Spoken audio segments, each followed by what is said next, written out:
All right, everybody. We'll have Steve Miller here. He's a retired high school English science teacher from Oakland, and he was also the union steward for a number of years.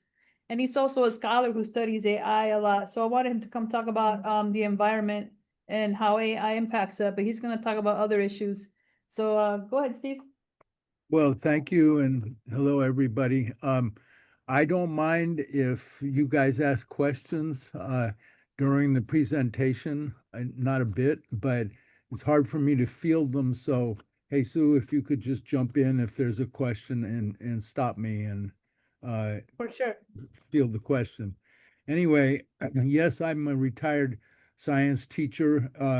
Oakland is right across the bay from San Francisco. San Francisco is now the home of AI. The AI is still controlled, of course, by Silicon Valley, which is 40 miles away, but the AI aspect is all concentrated in San Francisco. So I take it personally, as it's almost a personal insult, the way that they're discussing AI and hiding the reality. So I've tried to get to be at least knowledgeable about it. Um, anyway, if we step back and look at the whole picture, it's pretty clear that AI blows a hole in just about everything. I watched as robots replaced human labor in manufacturing in the 80s and the 90s. That was 30 and 40 years ago. And it's replacing knowledge workers today at a much, much faster rate. And knowledge work is what most of us go to college for because the manufacturing jobs just do not do too much to put food on the table these days. The head of Ford Motor Company has predicted about a month ago that AI would replace 50% of all white collar jobs. And the way it's being configured in this country is not the way it has to be, but it's being used to wipe out entire fields of people in health, in education, in justice and law, in science, art, public services, the press, and even in public education. There's a vague promise that somehow automation is going to work and it's going to bring back new jobs, but somehow they never really materialize in the numbers that we need.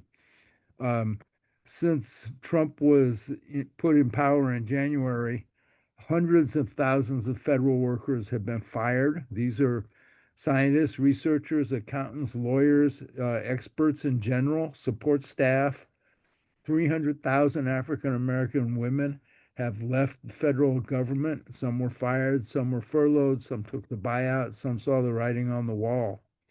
In Silicon Valley, 100,000 software engineers have been replaced since COVID started, and they're being replaced by low-level, not engineers, but just low-level techies that use AI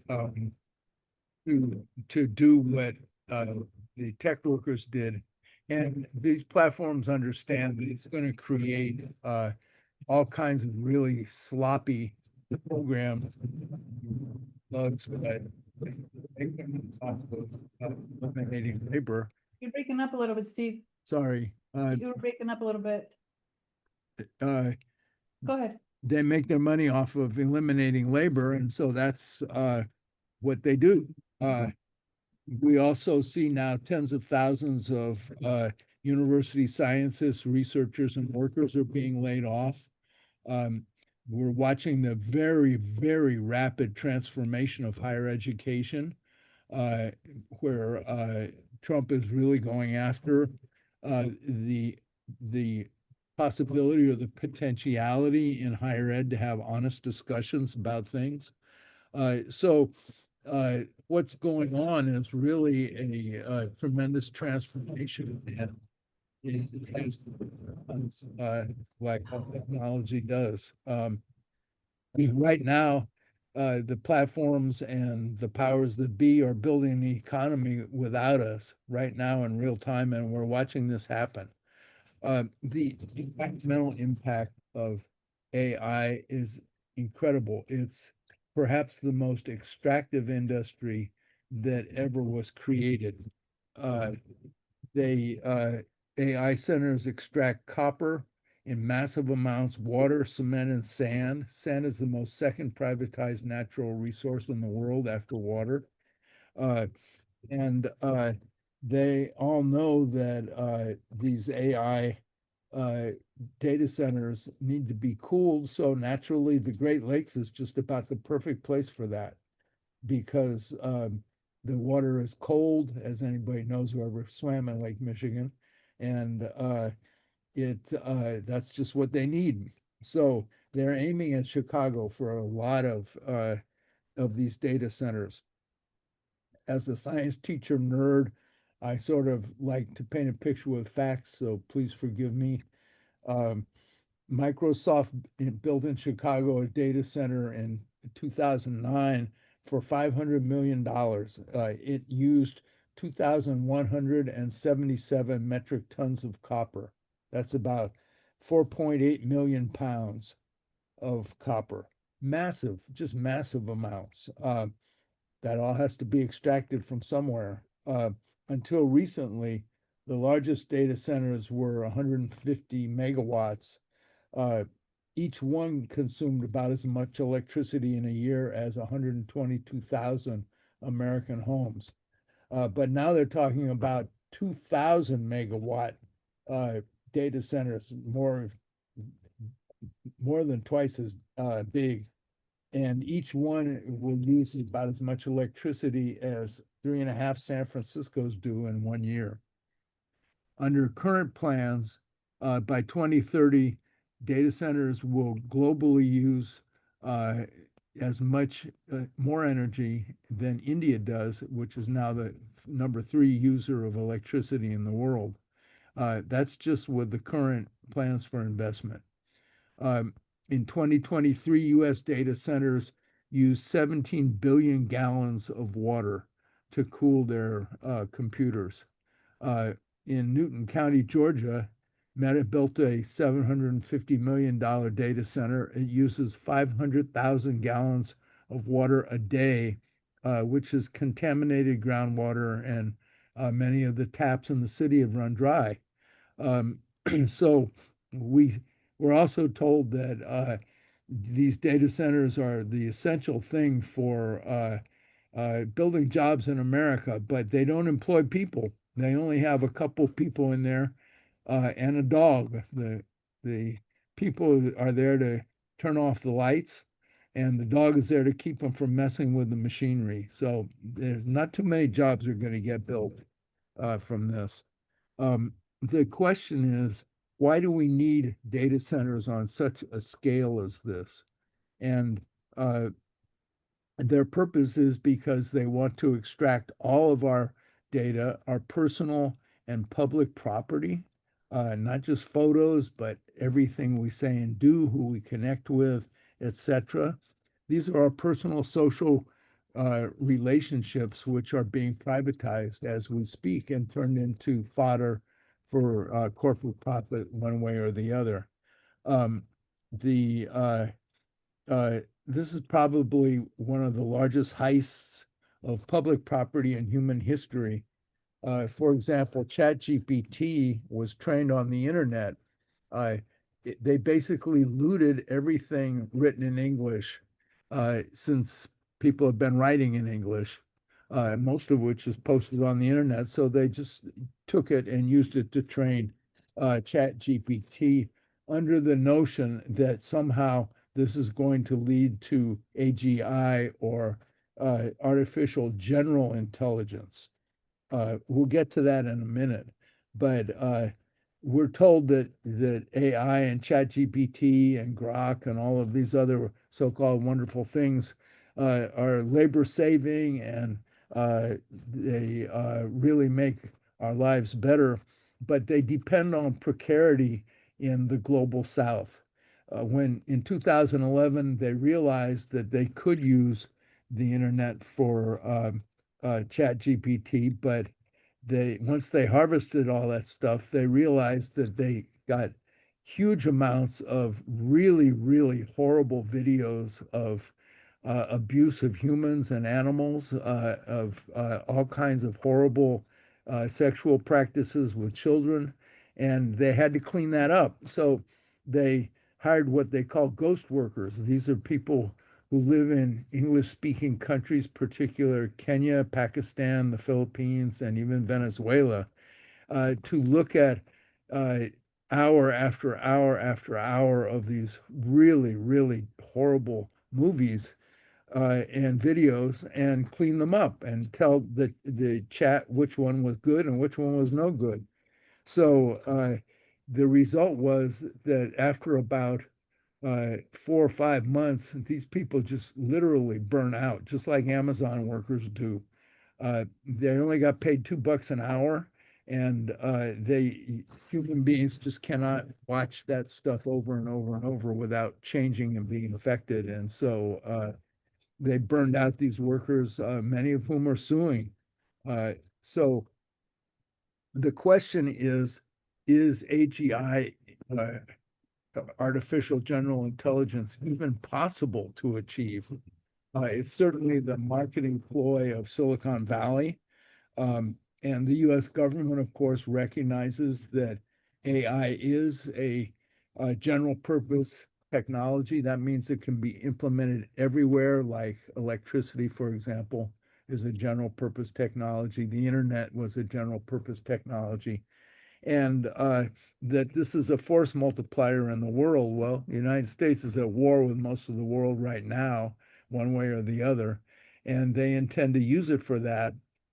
And Project 2025 recognizes that the big competitors in AI is China. Silicon Valley recognizes that, and they both call for warfare against China. So how it's being employed is really, really dangerous. Um, so there are a lot of things wrong with the notion of artificial general intelligence. Uh, First of all, none of these so-called experts can even tell you how to get there. They can't tell you step by step what's going to produce artificial general intelligence. They just tell you that we need more of everything, more electricity, more cement, more data, more computers, more chips, more data centers. And somehow this is supposed to automatically lead to AGI, but that's a hope and a prayer. There's absolutely no way that they can clearly show how this will occur. And more books are coming out now, a lot of them that are really exposing this fraud. Uh, this notion of more is just not proven by the facts. AlphaGo, for example, which is an AI that in 2016 beat the best humans in the extremely complicated game of Go, was trained only on Go games. So it's totally focused on that. It can beat anybody at Go, but it can't beat your 7-year-old daughter at tic-tac-toe. It wasn't trained on tic-tac-toe. It can't turn if you have water sprinklers on an automatic system, it can't turn them on and off. It wasn't trained on that. We can see that that's both the limits and the strengths of what AI is. What it really does is it amplifies things. It amplifies human communications and ideas, and also the overt racism that we see more and more on the internet. It AI work has been shown, and research in the last year, lots and lots of it shows that it works best not as this massive, humongous thing that everybody can use, but that's specifically geared for on specific databases for specific things. In essence, this idea of more is just more quantity.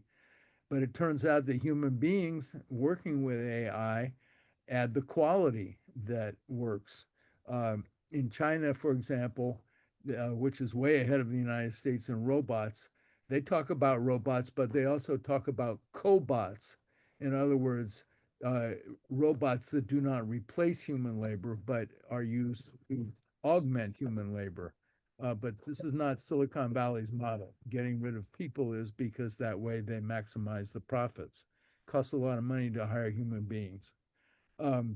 So the since we're also talking about how it's being used, we should note that when Trump added in Elon Musk and Doge, and then also put in Palantir, a Silicon Valley platform that links up various forces on the internet.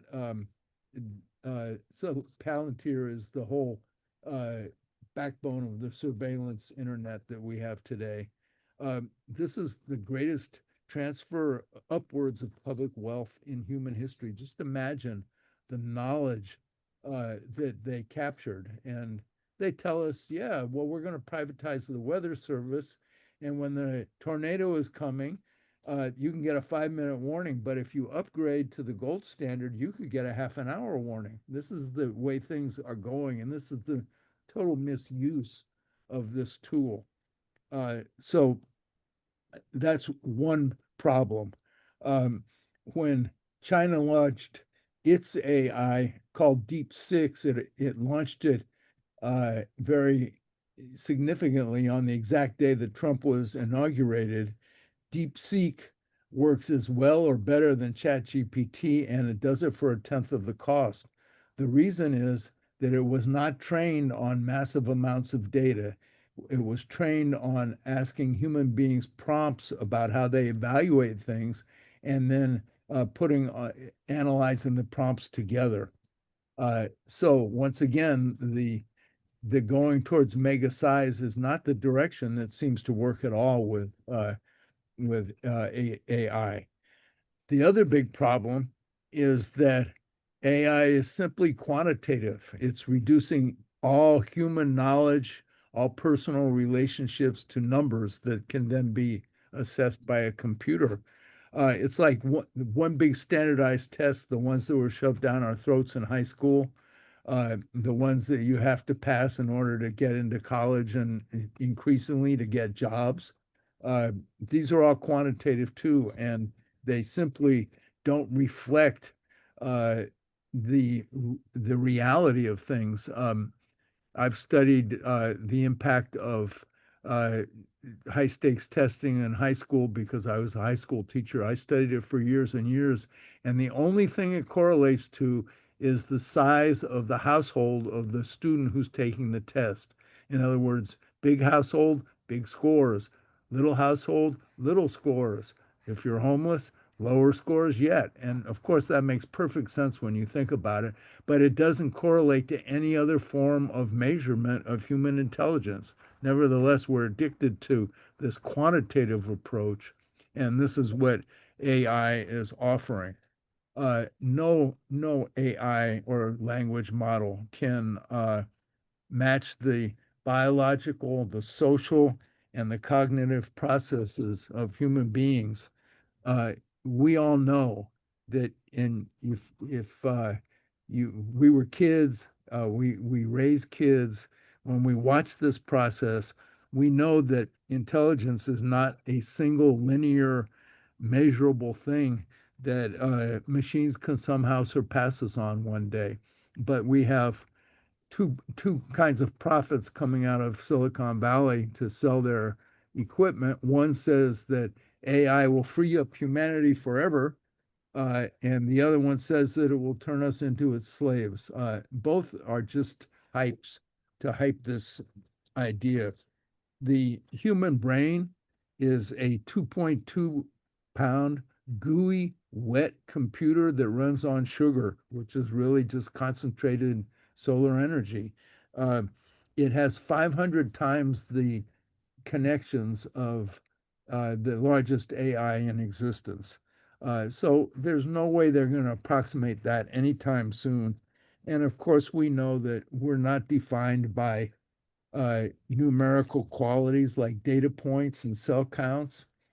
All of us are about 1 trillion cells, but all of us are completely different and have massive experiences. And one thing I can say, as somebody who's gotten older, as soon as you underestimate somebody these days, you got problems because people have so much to offer and so much wealth of understanding and love and support to give that you just can't reduce this down to numbers. Um, Data companies now, or the big platforms, are completely owned by private corporations and private individuals. They control the fiber optic cables that connect the continents that carry 90% of all of the internet traffic and communication. They're not controlled by governments, but governments rely on them for all the information. The computers of the Pentagon, for example, are not even owned by the Pentagon. They're owned by Microsoft, and they rent time on them because they're just too big, just too vast, and they have special tools that you get to rent. This is the largest building in San Francisco is Salesforce Tower, and Salesforce figured out how to do that about 15 years ago. And that's what the cloud really is, and that's the data centers. But private, these, all of this, from AI to the fiber optic cables to the computer systems, are really public utilities, just like electrical grids and telephone companies, televisions. They should be publicly regulated and controlled by the public, but instead they're privately controlled and totally unregulated. So they're certainly privatizing our data and our experience and destroying the environment in the process, and augmenting global warming massively, because this notion, for example, that you drive a Tesla and therefore you're not polluting the environment is wrong. You're just shifting the byproduct of the smog from the exhaust pipe of the car to the exhaust pipe of the giant towers that burn oil in order to drive turbines to produce the electricity. But what they're doing goes much further than simply seizing our data. First of all, by making it private, they're abolishing the very notion that government should have scientific information that they use to benefit people. That's a fundamental aspect of governance in the 21st century. And yet we're watching Trump and Musk and Palantir just remove that from even discussion of what governments do. Secondly, they're also seizing control of the knowledge process. 10 years ago, AI research was done mostly in universities. Now it's done mostly in private corporations.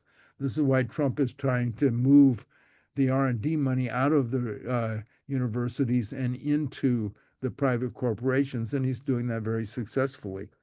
But it even gets worse than that. If you think about the knowledge process, if you read a book to a kid, they use their imagination and they look at the pictures and they form mental images of what Ali Baba looked like or Mowgli in the Jungle Book. This augments our imagination. But when Disney produces a movie of those things, they seize the image and they create the image, and forever that's the image that people use if they've seen the movie. So they don't imagine it anymore, and human capacity is actually damaged in that respect. Reading has been shown to be something that really does build brains. But they go further. In 2014, they knew already, Facebook knew that whenever they pushed anger, hatred, conspiracies, and othering people, that people stayed on their platform. Ooh, big money. Let's do it some more. And so they pushed it, but they didn't understand why. So they researched it, and they found out that preaching anger and hatred basically weaponizes our own biology against us. We have a fight or flight system built into us that is is part of our biology. It's called the sympathetic nervous system. And so they hijacked that by getting us to just react rather than reflect, to go on superficial things that are easily identified rather than understanding the complexities that hide behind them. And so they understood then that they could uh, begin to recruit uh, alienated young males, especially young white males. And we've seen in the last 10 years the results of this. They're 99% of the mass murders are done by these guys. But they aim it also at teenage girls and young women by pushing shaming and blaming, because you can react so quickly against somebody else, and then you turn it on yourself. And it's really Facebook and Google and these guys, by doing this, are doing exactly what the people who sold cigarettes understood 50 years ago, that it's going to kill people, so we have to sell it to children. And that's what they're doing. It's a criminal act in that respect. It doesn't have to be this way. The problem is never the tool, it's who owns the tool and how they use it.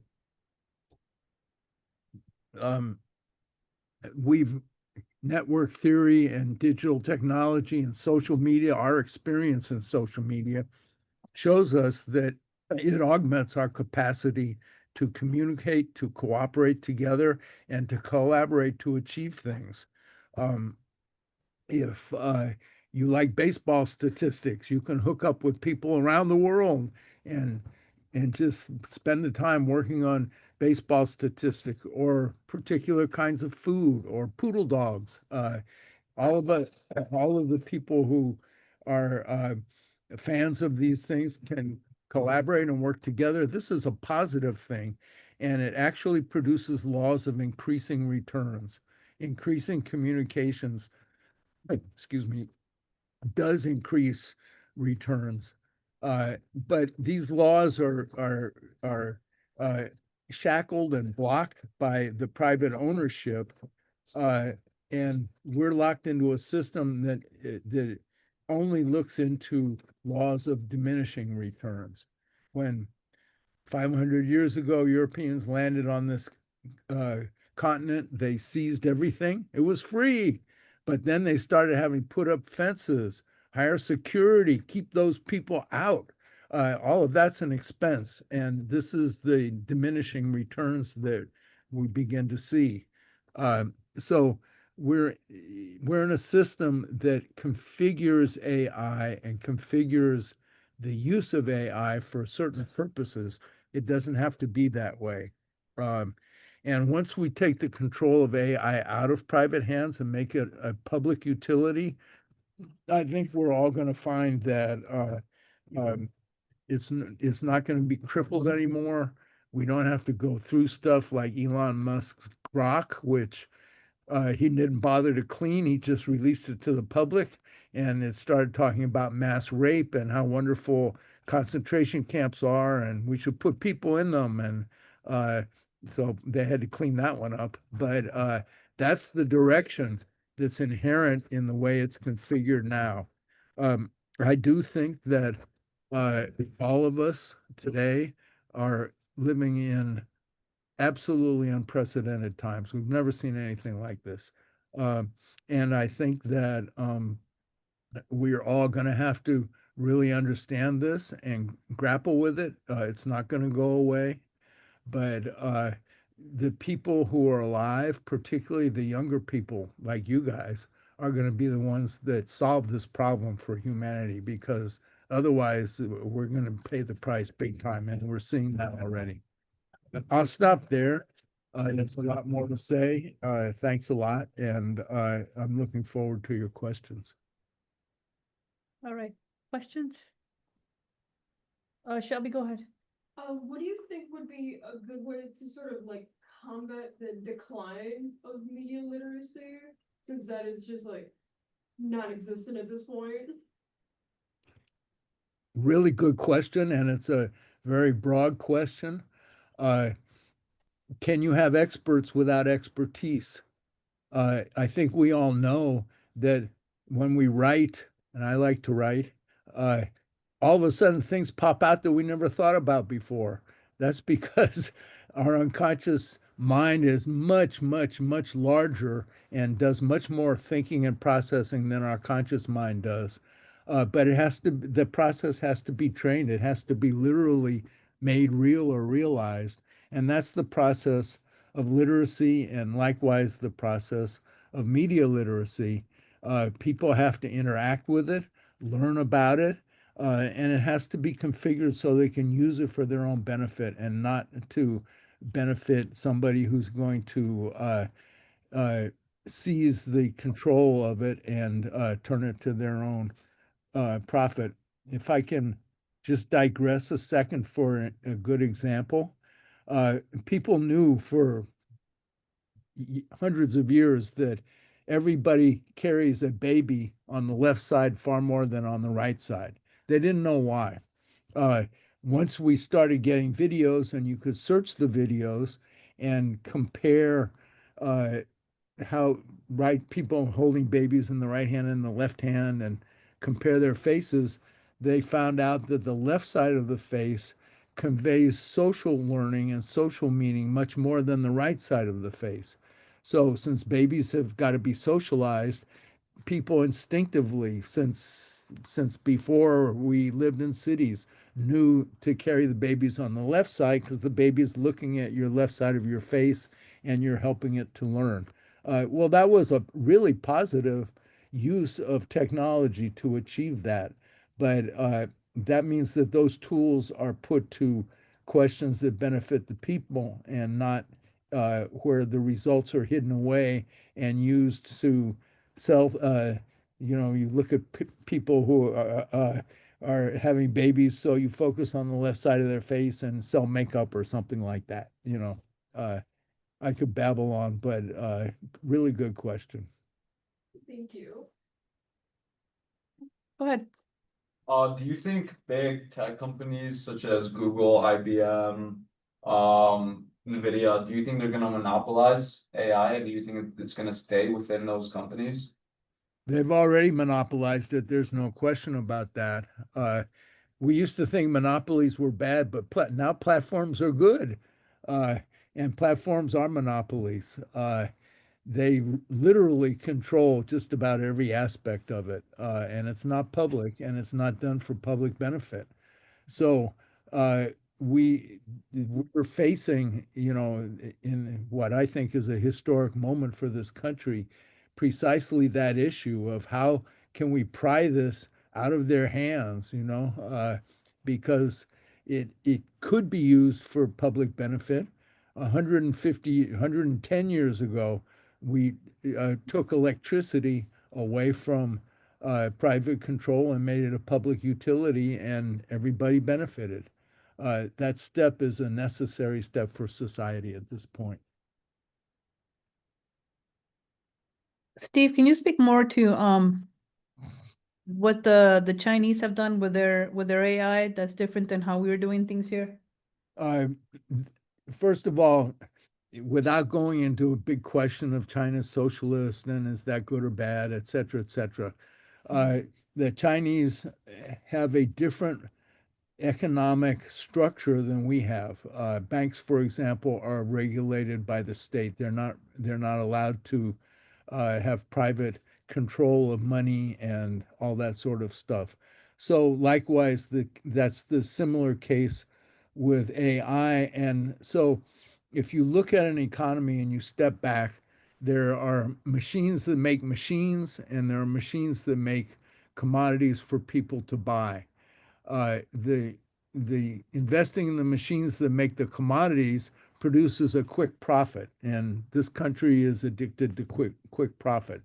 But if you invest in the technology and the infrastructure for the technology, you're going to be augmenting the machines that make the machines and augment the technical basis of all of society.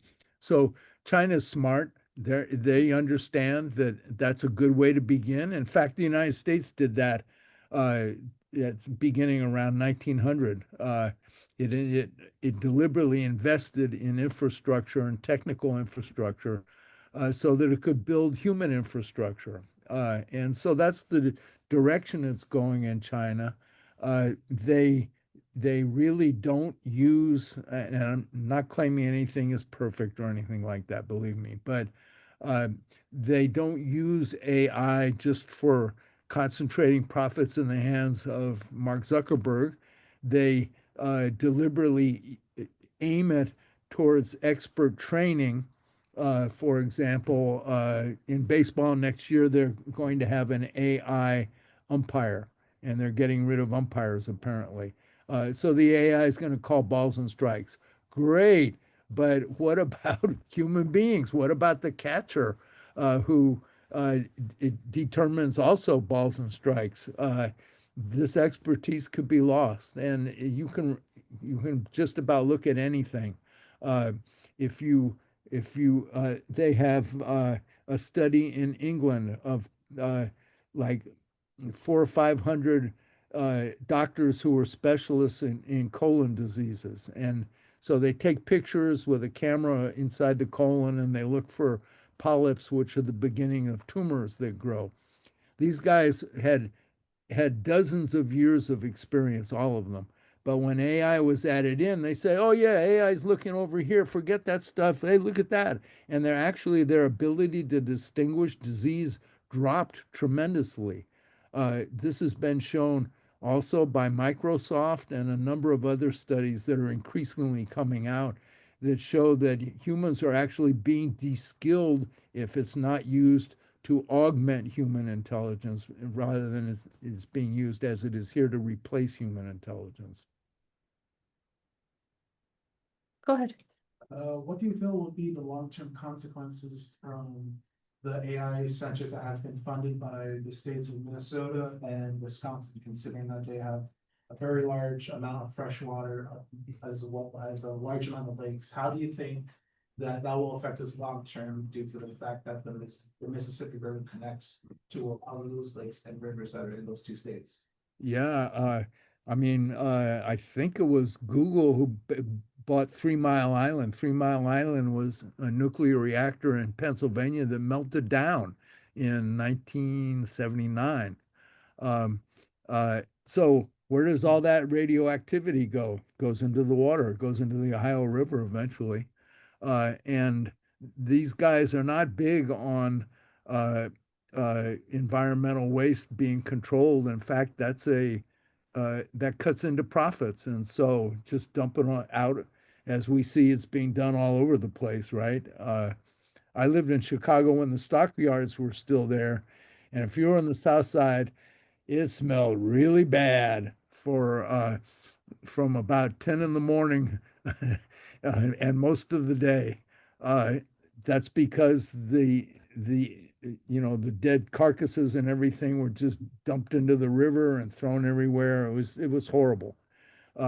Because if you clean that up, that cuts into profit. So they're not going to do that. So, I don't think that the private control of AI in any place is going to be something that helps humanity and helps the environment. But I think he's talking like what are the effects? Like, is there going to be a reduction in water? Is it going to pollute the water? Yeah, all of the above. Also, do you really think that when they're talking about tripling the amount of electricity in this country by 2030, that the corporations are going to pay for that? Already electrical bills are going up all around the country because of these data centers. They haven't even built the data centers, but they don't mind increasing the electrical bills to concentrate the capital for them to invest in this stuff. So there are environmental and human effects, most of which are negative. Yeah. Anybody else have questions about AI or? Go ahead, Ruby. So what you're saying is even if we aren't using AI because the data centers are gonna be in our areas, we're gonna end up being the ones paying for that. Even if we don't use AI whatsoever. Right, absolutely correct. Uh, everybody pays electrical bills one way or the other. If you rent, you pay for the electricity, the electrical bills of the landlord.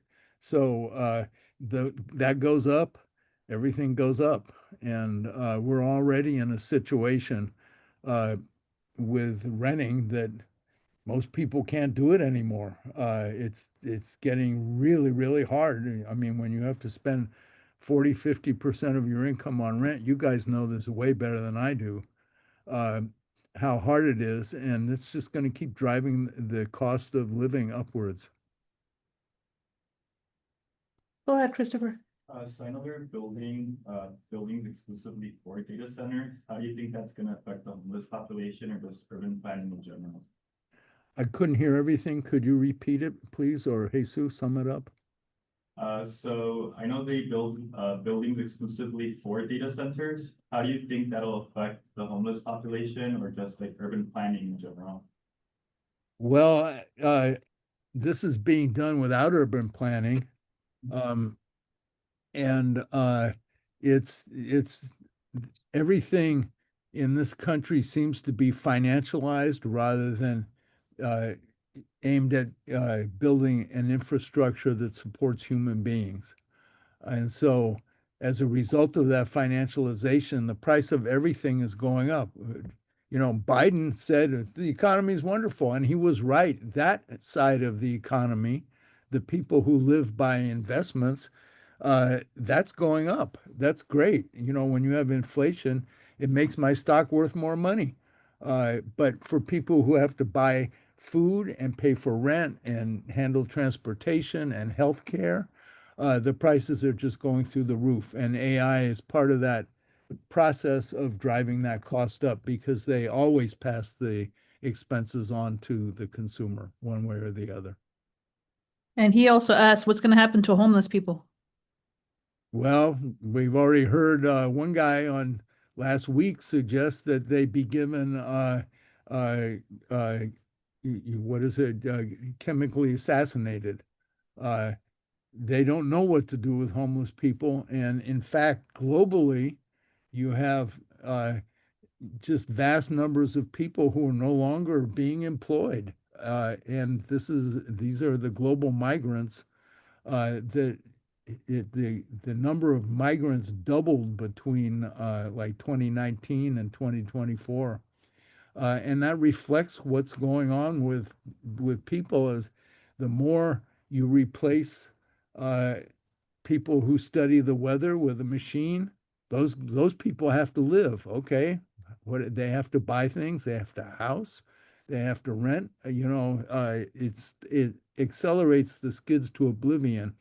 And I don't want to dwell, I mean, we have to recognize the dangers here, but the potentiality is also very strong if it's controlled by all of us, for all of us. And none of this has to happen. Homelessness is a result of the economic system we live in. And when I was a kid, you had a few people who were really addicted and stuff like that. You didn't have people living in the streets, not until Ronald Reagan in 1980. All of a sudden, it was everywhere in every community. That was a result of government policy. For example, Ronald Reagan abolished the programs that care for people with mental issues. So bam, they were on the street. And we all know that LA City Prison is the largest mental facility in the country because they've cut all the resources to keep people safe and sound and healthy that society could have. So I think the direction is inevitable, but I think also, and we all feel it, we're reaching a point where something's got to give. And I think you guys in Chicago are like some of the pioneers on this with the attacks by ICE and all of that. You're formulating the means right now for people to really begin to turn things around. And this is, it's unfortunately it's not a choice; it's a necessity for us. But you know, I'm super enthused by the younger generations of people. I'm a boomer. Okay, yeah, we sold out. There's no question about it. Not all of us, but many of us did because it was there and we could. And you can't blame us for wanting to live better, but you guys don't have those options. I graduated from high school in 1963. We were pissed off because you could go to the University of California in 1962 with no tuition, and they raised it to $100 a semester. We were pissed off. Well, now what is it? It's thousands of dollars, and add in the living expenses. Oh my God. Uh, you know, society cannot sustain itself on that basis.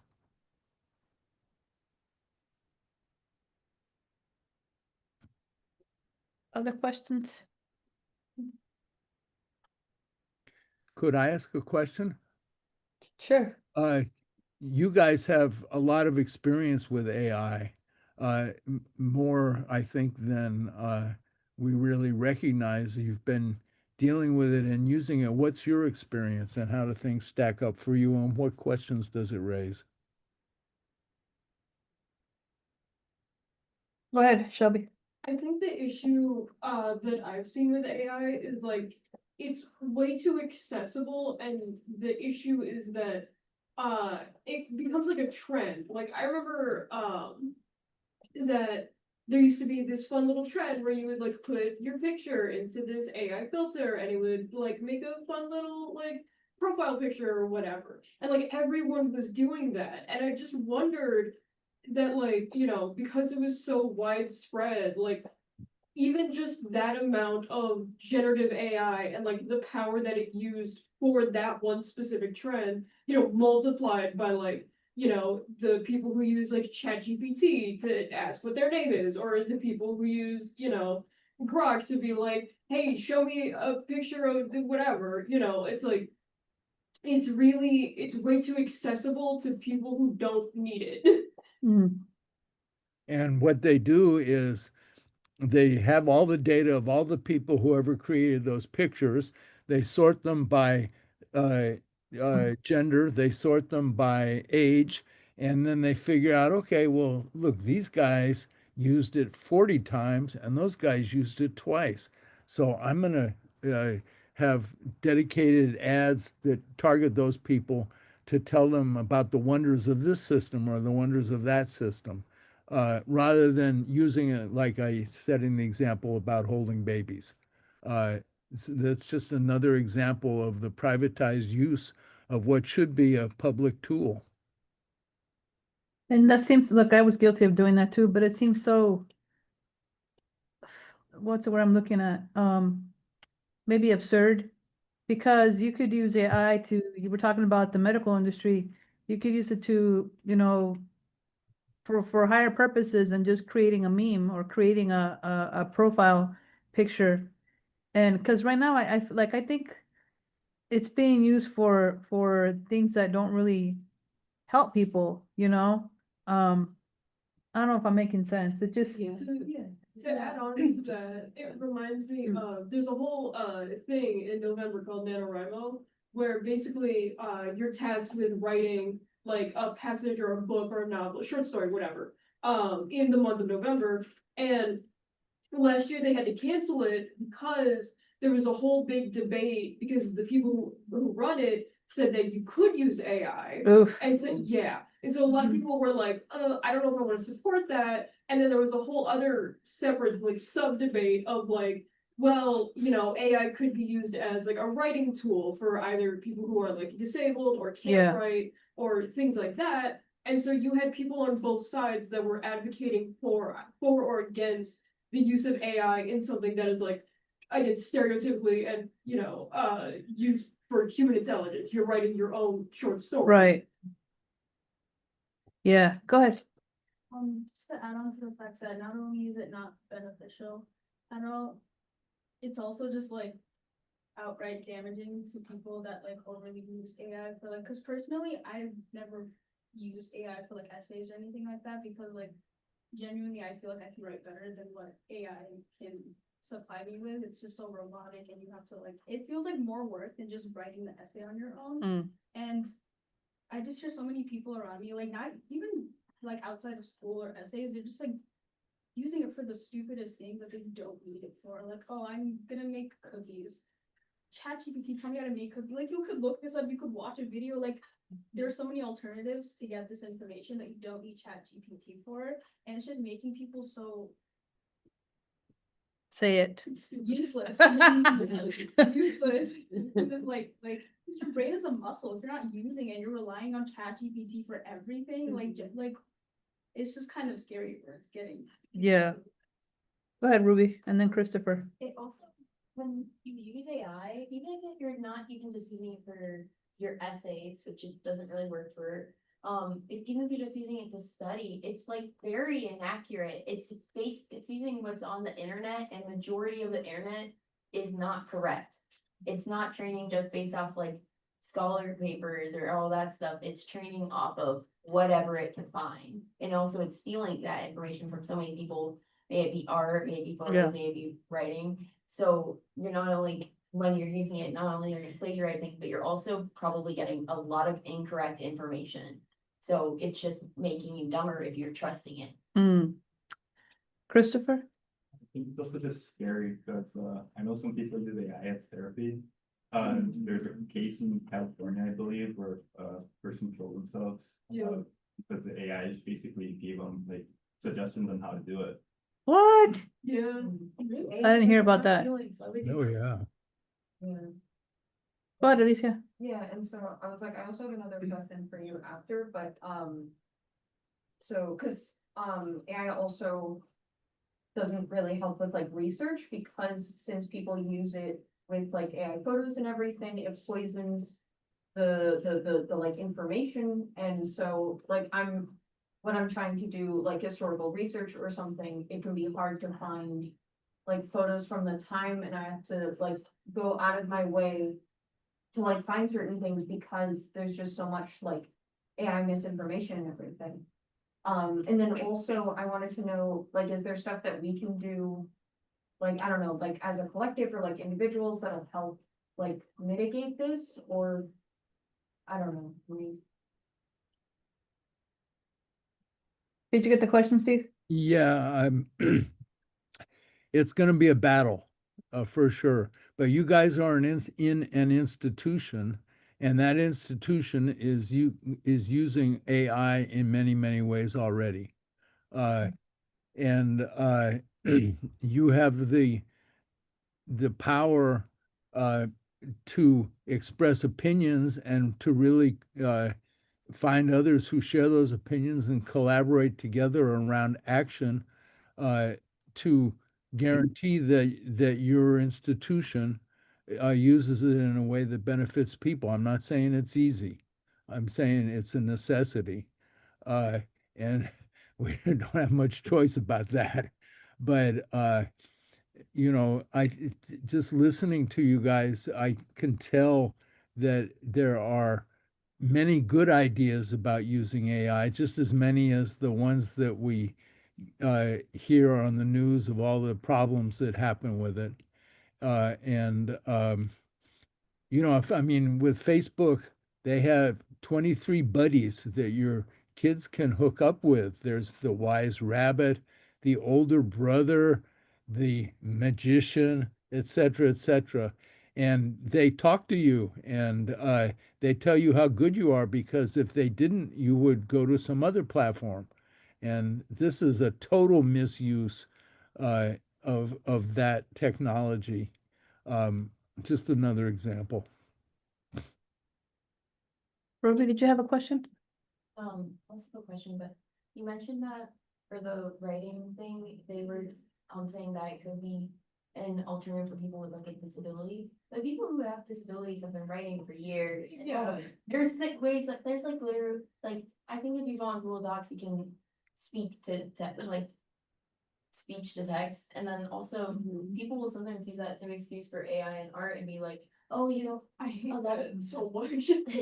a lot of people will be like, well, this can help people who don't have the talent or don't have this or have a disability or have all this stuff, but like so many people, art is something you learn, it is not a talent-based skill, and also people with disabilities have been making art for years. So when people make excuses like that, it's literally just an opportunity to be lazy. Mm, Because if you really wanted to create something, you would put in the hard work. You wouldn't find an easy way. Yeah. It's kind of key. I see that so often, where like, I'll see so many debates, I'm like, oh, but it's so much easier to, you know, type it into ChatGPT, or to have some other AI, you know, image generation platform, just, you type it in, and then, you know, oh my god, I get a beautiful piece of art. And I see all of that, and then on the next slide, it's just, then learn. Because if you, like you said, if you wanted to create something, then learn. Yeah. It's the easiest way to do it. Yeah, and if you don't have like time or energy to make it yourself, you can also pay somebody else to make it. Like if you don't. Like if you don't know how to do it, you can pay to learn, or you can just learn like. On your own, or you can have somebody else. Like do it as well, yeah. I was So- telling my students earlier, and because I had a poet come speak and I had one virtually, and the poet that came speak is a friend of mine. And he's like, Hesu, I started a Kami folk band. And I was like, what? How? He used AI using his own lyrics to create 4 different people to do the instruments and the music. And it sounded like any folk band you know what I mean? But the only thing that changed was the lyrics.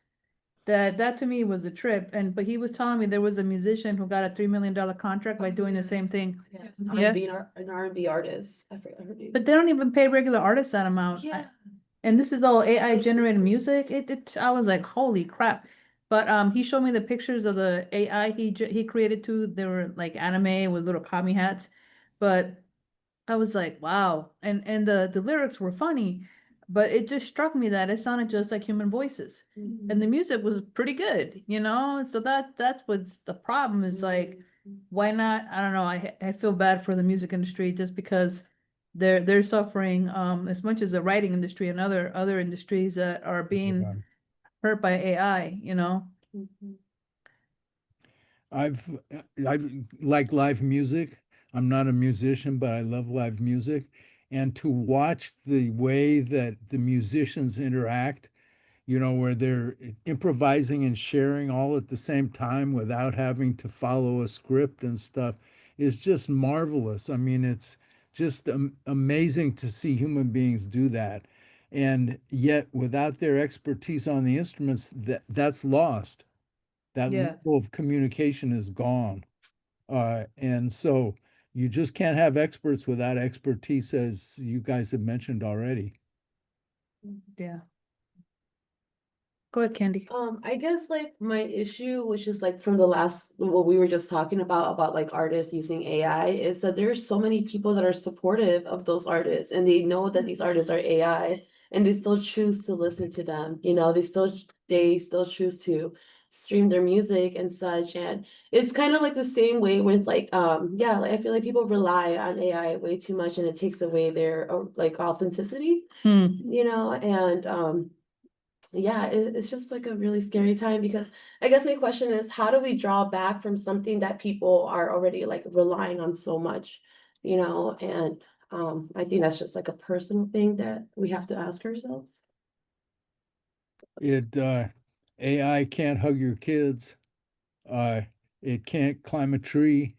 You know, all of these things that people naturally do and share are, I mean, we're going to be battered for a while, but I really feel that the human spirit is greater than the man's technology, as they say, and that's always been true.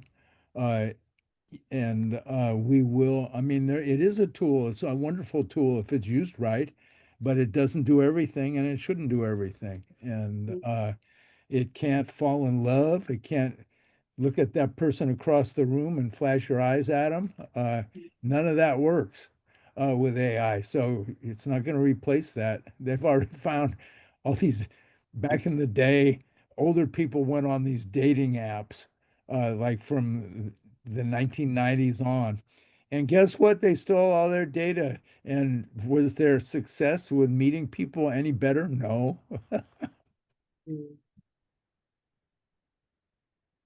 Did you have a question, Miha? Yeah, I was gonna say that, the more information that you give to ChatGPT, the more information they have of yours. And they can misuse that for certain things. For not even an example, this is something I heard. And it went viral in India.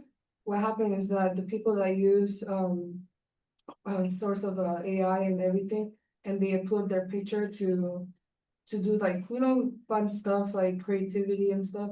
They use their picture and then they make very inappropriate videos and images to publish out there using your face, even though it's not you.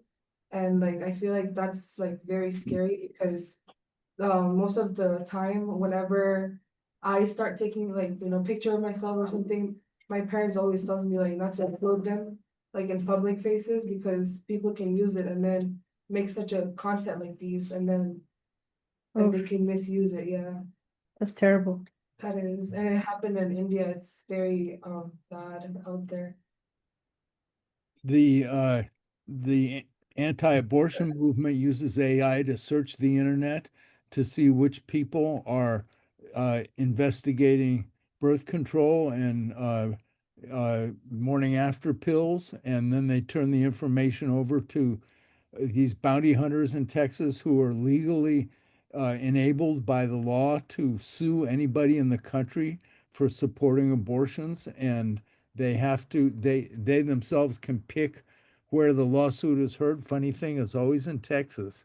They rewarded if they succeed in having somebody indicted. They're actually paid money by the state of Texas. So we can see that it's being used for serious fascist measures of control. And this is why we're going to have to counter this stuff. Yeah, go ahead, Ruby. Anyone's ever tried to teach an AI kind of like you would teach like a baby, just like kind of surrounding it by people and letting it learn based off how the people around it interact. Has anyone? Like not in like a supporting AI way, but like just hypothetically, has anyone kind of just tried to train AI the way you would like raise a human or train a human's brain to learn? Did you get that question? I didn't get it as a question. Oh, have you, Has anyone ever done that? If you has Yeah, anybody ever trained a AI like they would raising a baby or raising someone, a human being? well, no and yes. I mean, they didn't even, the concept of AI comes from the 50s. And the concept of using AI to mimic human neural networks, the way we connect stuff up in our brain, is from that time. But they didn't know until like around 2008 or 9 that you could apply this through large language networks. And so they're using only large language networks to explore this stuff, and which are dedicated in one direction, whether it's to seize all the knowledge of humanity or to learn everything about making steel so you can adjust the steel. So it's more specific than training a child who really has universal interests and needs and reflects all of that and learns about those things. It's more specifically oriented. That's why the AGI concept is a myth, because we're just nowhere near the ability to do that. But it can be used in extremely positive ways. A chemical formula is not just what you see written on a paper or a little schema, but it's a 3D relationship. And so they ran every chemical formula through an AI, because if you alter just the direction of one molecule, a hydrogen bond's going this way, and you alter it that way, it can change its properties. We don't know. There's too many possibilities to ever figure it out. But with AI, they can really reduce it down, and it's been a huge development in research because you can really investigate chemicals in a much better way than ever before. Before you just give them to a bunch of animals and see if they die or not, or see if the symptom is there, but they can do this ahead of time. So, the dedicated nature of it is a positive thing if we use it, just like you say, to develop our universal capacities.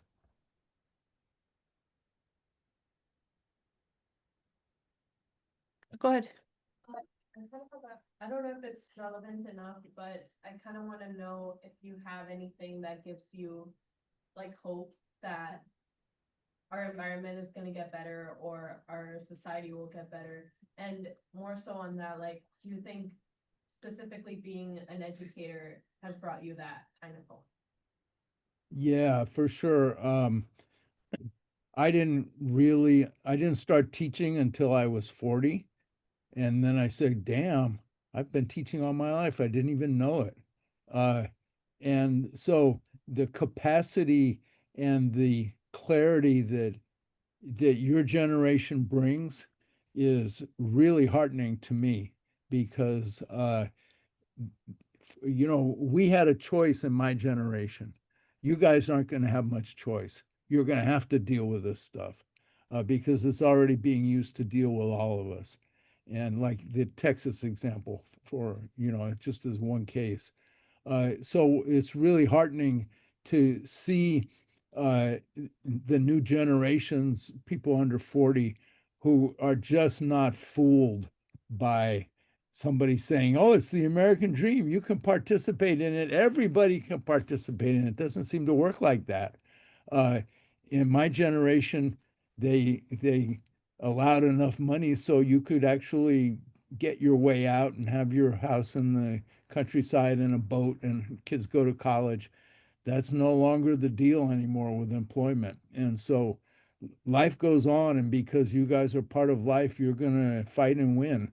And it's totally possible.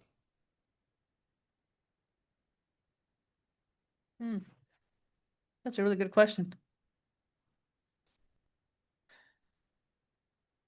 Anybody else have a question? No. Well, let's give Steve a huge round of applause. That's a really, really good talk. I applaud you guys too. Yeah, it's good to see young people that aren't all pro AI. And if you are, that's fine, but it's good to get the critical analysis. All right, Steve, thank you so much again. We'll see you soon. Okay, thanks a lot. I'm going to take off. I got a Zoom in a while. You know how All it right. goes. All Yeah, right. for sure. Thank you very much, everybody, and thanks for your thoughts and questions. Thank you. Thank you. Bye-bye. All right. He's good. I brought him to talk